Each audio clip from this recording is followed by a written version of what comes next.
Hello RDI, welcome back to another episode. For today's video, a few things I want to say before we get started. This is actually more like a reaction type of video, or the things that our good friend Eduardo could have done better to improve the look of this design.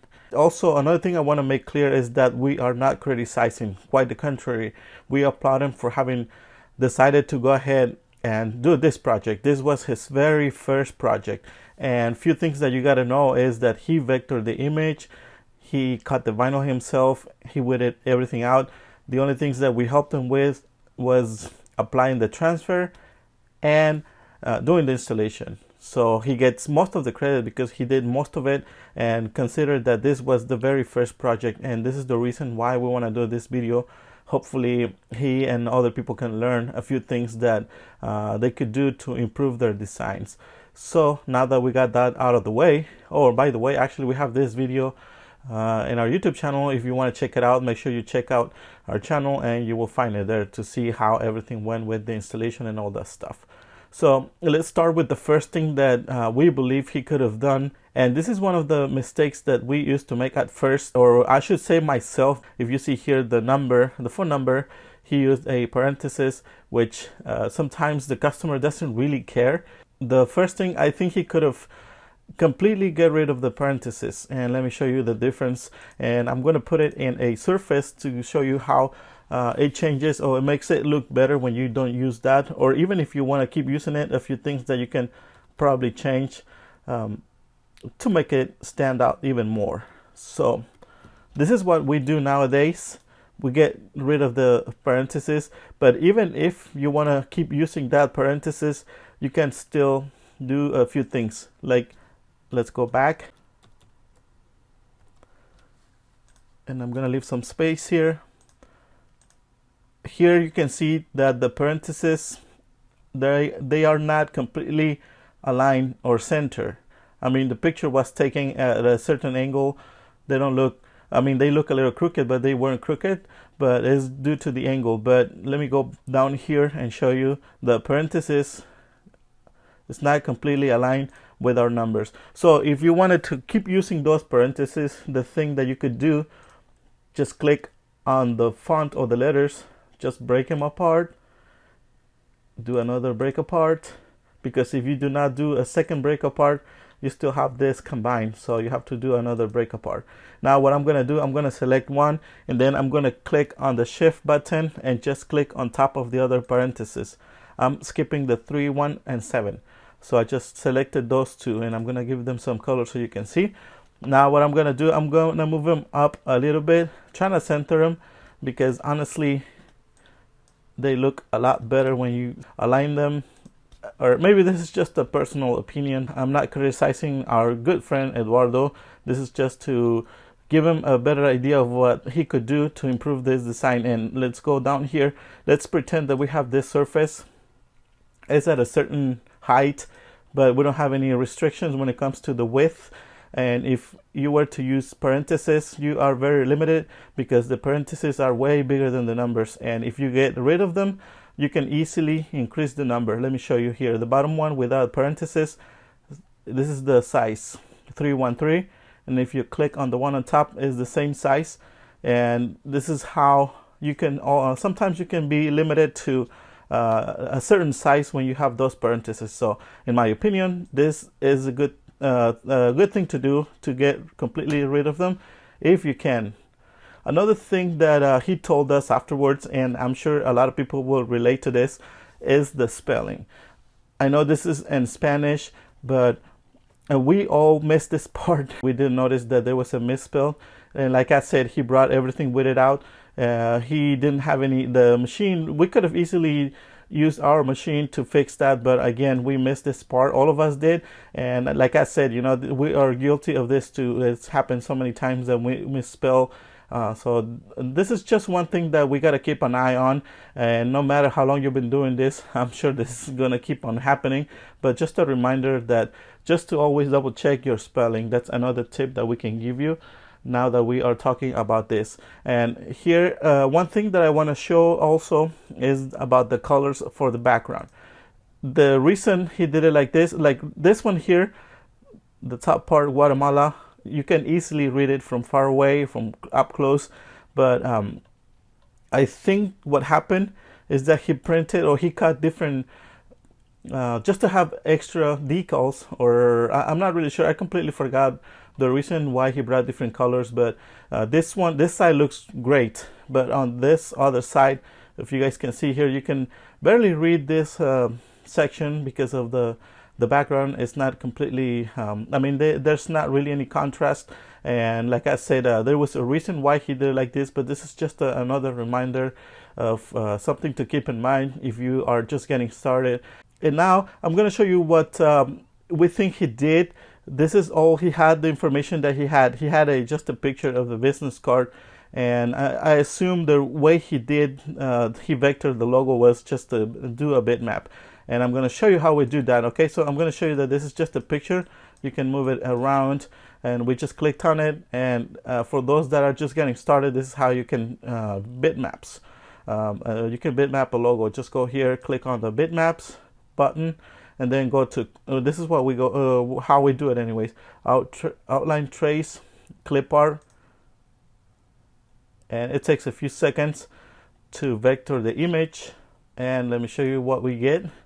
So the one that I'm just moving to the side is the one that's vector, and we have a whole mess in here. So the first thing to do will be to get rid of all the extra, and the way we do it right now is one image. If you can see here, they're not I mean, they're combined, so what we got to do, we got to separate them. So click on the image and go to arrange, and then ungroup all, and it gets rid of everything. And I mean, it separates or breaks them apart. No, that's what I meant.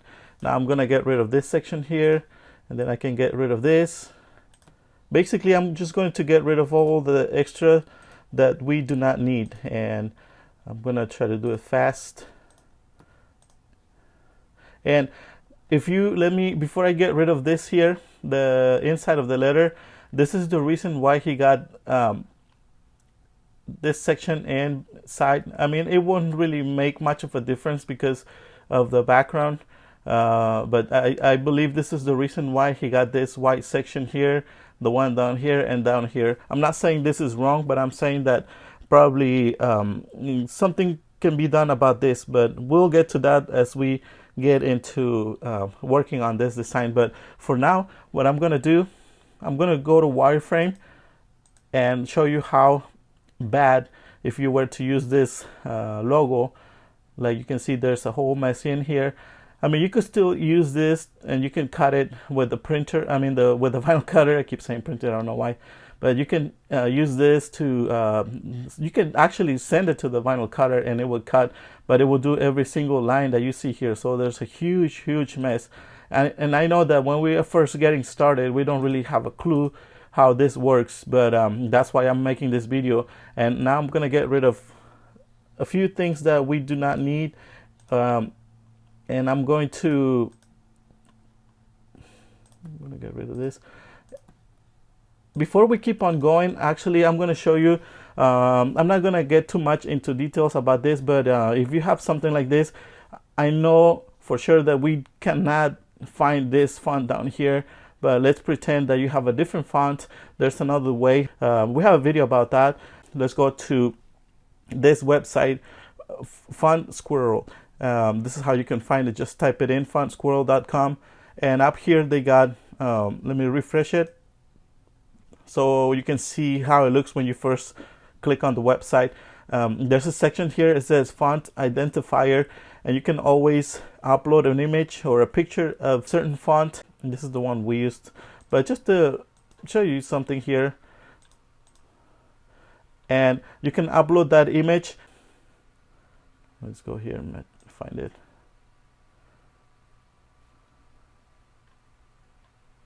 See, down here it gives you different options, and this is how you can do that. If we could try to find this font, like I said, I've tried it before. I know this font is not available, but this was another option that you could try before you keep on working or vectoring the image, because I know it's going to take some time. Also, another thing that you can easily do, and I've done it before, sometimes the people just send me, or our customer send us a picture of their business card, and they say that this is the only thing that they have available. But it's happened at least 4 or 5 times. I go to online and either use Facebook or Google, and I type in the name of the business, and for some reason they don't know that there's a digital logo or an actual image with better resolution either on Facebook or Google, and I've been able to use that without having to spend much time on working on something like this. I double checked for this one, for this customer, and unfortunately they didn't have this better resolution image, so this is the only option for us.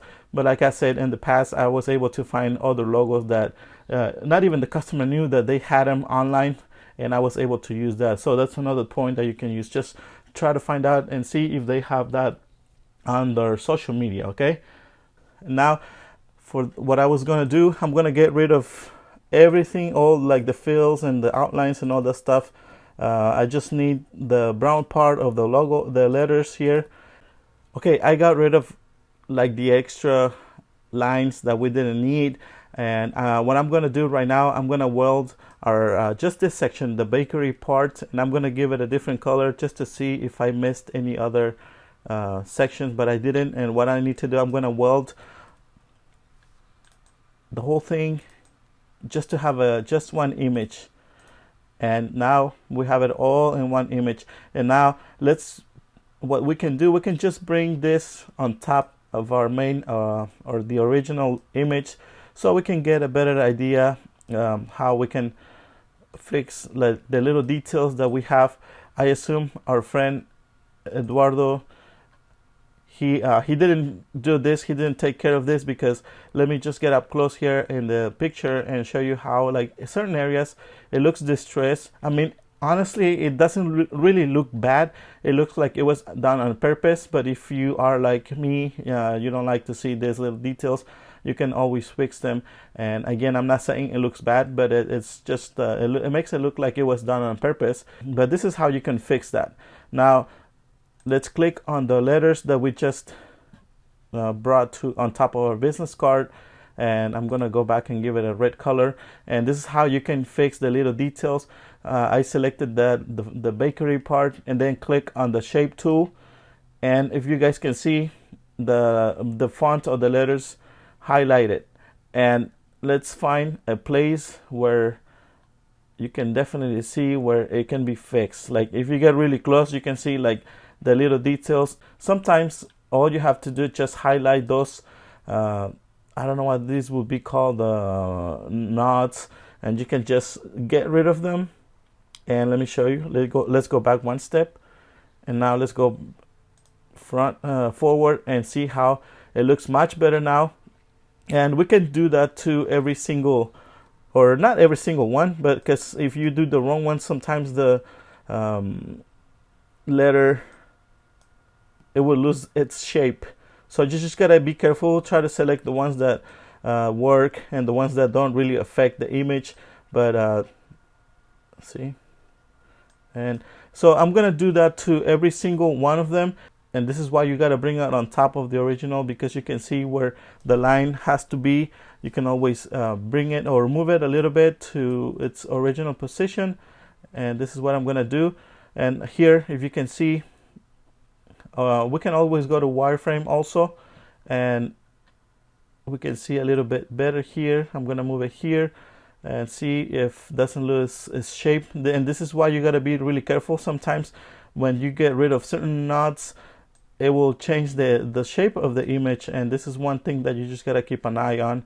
I'm gonna get rid of probably these right here, and I'm gonna keep on doing that to every single one of them and show you once we do that how it looks. Alright guys, so we're back, and this is pretty close. It's not 100%, but it looks way better. Let me just bring it to the side and show you the difference now that I fixed most of them. There's still a few details that I could easily fix, but for now this is how we're gonna leave it. Now let's bring it back on top of the business card, and now I can add the outlines. And the reason I did it like this, the reason I got rid of everything inside, so we wouldn't have to do fix the font, the letters inside, and then try to fix the outline, because the outline we don't have to worry about. We can get it using our contour tool here. It might not be 100% identical, but it works. So let's the way we do it, just select the image and go here to the tool that says blend tool, click on it, and it's the second one, at least in my software, shows up in the second row as contour. And I'm going to bring one of this down, and it gives you a preview. You can kind of get an idea of how thick the outline is, and the contour is. And like I said, it's not going to be 100%, but it's going to be very, very close to the original. And I think right there looks better. And right now it's, if you can see, it's all one image with the font. And what I need to do, I need to break it apart, and I clicked on top of the contour and just go to break apart, and then you can just give it some color and see if it works. And yes, it did. Now we can, like I said, we can probably fix this a little bit. You can, if you want to make it look 100%, you can always modify the knots here. You can work on the little lines or the details here. But like I said, I'm not going to waste so much time on this because the project is done, and I'm gonna have this image ready for my friend Eduardo. If he wants to work on another project for this person, we can give him this logo. It's way better now, in my opinion. And let's give it another color. Or actually, what I can do, I'm gonna bring it on a black background and get a better idea without the original business card on the back. And I'm gonna bring this to the back and just give you a better idea of our how this looks now. And I'm gonna give it some brown color and very close to the original image. And now I can probably work on the hat and all that stuff, and we can use the same method. I can probably go and fix the little lines here, and actually that's what I did to those, but I'm not gonna go into detail. And this is how our logo looked after we fixed it. Let me bring it down here so you can get a better idea. And actually, I'm gonna show you what we did for this customer. We printed some business cards for him, for them. We ordered them online. We didn't really print them ourselves. And this is how our bread looks like. We fixed that, and it's probably it's way better than what you get when you do bitmaps. Same thing with the fonts. We didn't use an actual font, we were able to use the same letters that the original image had. And this is how our logo looks after we added all the details and stuff like that. And if you can see here, we have a combination of the vector images along with actual images. And yeah, this is a template for a business card that we printed for this customer, and they were really happy with the results. And let me show you the back side of that business card. And yeah, it looks in my opinion, it looks way better now that we fixed it. And another thing for this type of image, if you can see, there is not any straight line to give you an idea how to align. So to make sure that both sides of the doors look or are about the same height when applying the vinyl. And this is a way to fix that. You can apply some alignments that you can see here. Like I said in the intro, we actually applaud our friend Eduardo for having taking on this project, and I think he did a great job. This was his very first project, and we were really happy to help him. If you want to watch the whole video, make sure you go to our channel. Thank you so much for your support. Make sure you give us a like and subscribe if you haven't done it yet. Also leave us any comments you may have about this project. Thank you so much, and see you guys until the next time.